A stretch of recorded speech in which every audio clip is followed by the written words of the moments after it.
When I was a kid, I remember how excited I was about growing up, how I could use my own money to buy my own fancy food and drinks, to try things I'd never tried, like roller skating, and basically just have fun by the definition of what fun was as a kid.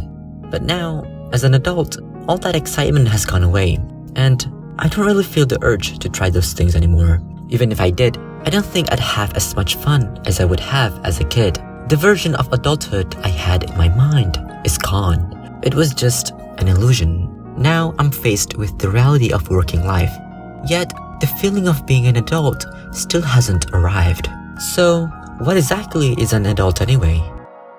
In the past, puberty was seen as the mark for the start of adulthood, and a person went through the status of a child to adult status directly, usually with a ceremony or a coming-of-age test to make the barrier between childhood and adulthood visible. This often involved going through a series of tests to show that the person was now ready for adulthood. But now, most modern societies don't require any demonstration of maturity or evidence of adulthood. To Aristotle, an adult is someone who raises the next generation, contributes to the economy, ensures safety and governance, and, if they're lucky, does philosophy. Obviously, when someone defines something, they tend to use themselves as the standard, and Aristotle was no exception. During the Industrial Revolution, children started working as early as they could to help their families. There wasn't much pressure to go to school or get an education. These children could easily find jobs without any experience, much like adults today, or not. In religion, things can get pretty interesting. In Jewish tradition, the age of adulthood is 13 for boys and 12 for girls. To prepare for adulthood, they learn the Torah and other Jewish practices. Other faiths have their own interpretations of when adulthood begins. The Christian and Jewish Bibles contain no specific age requirement for marriage, which also includes sexual activity. However, the 1983 Code of Canon Law set the minimum age of marriage at 16 for boys and 14 for girls. According to The Disappearance of Childhood by Neil Postman, the Christian Church of the Middle Ages considered the age of responsibility to be 7. That means a person as young as 7 could be tried or even executed. But these traditions were less about becoming adults and more about formally declaring oneself an adult to carry out religious responsibilities. As time goes by and the world modernizes, the definition of adulthood has changed. Traditionally, adults were people who had a job, fell in love, got married, had children, became part of the community, and paid taxes. But as we move closer to the present, those criteria are not as relevant anymore. Some of us now live with people our age, sometimes even strangers, working in big cities and sharing apartments with housemates or roommates, like Seinfeld or Friends. Some of us aren't even married yet, and others even embrace the single life. In the legal system, adulthood marks the point when parents lose their rights and responsibilities over their child. It's also the age when a person can marry, vote, work, serve in the military, sign contracts, or even run for president.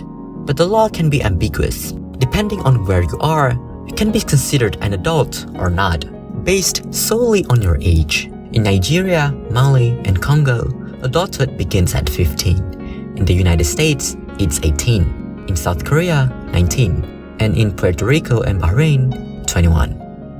With so many definitions of adulthood, things can get a little confusing, and it begs the question, do we even need a universal definition of adulthood? And if we do, for what purpose are we creating it? Is it to identify who can do taxes and other adult things? Or to determine who's fit for conviction when committing crimes? Would this new definition make the world better or life easier? Would it push people to act more like adults? Or let some excuse themselves from being one if they don't fit the description? Well, that's a lot of questions to answer. If we were to create this new definition, it would have to be comprehensive and inclusive. Maybe it should have different versions of tiers of adulthood so people can see where they belong.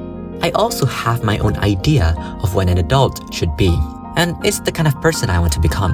I want to understand the world as deeply as I can. I want to stay curious and informed. I want to be an adult who still knows how to act like a child because that's what keeps life interesting.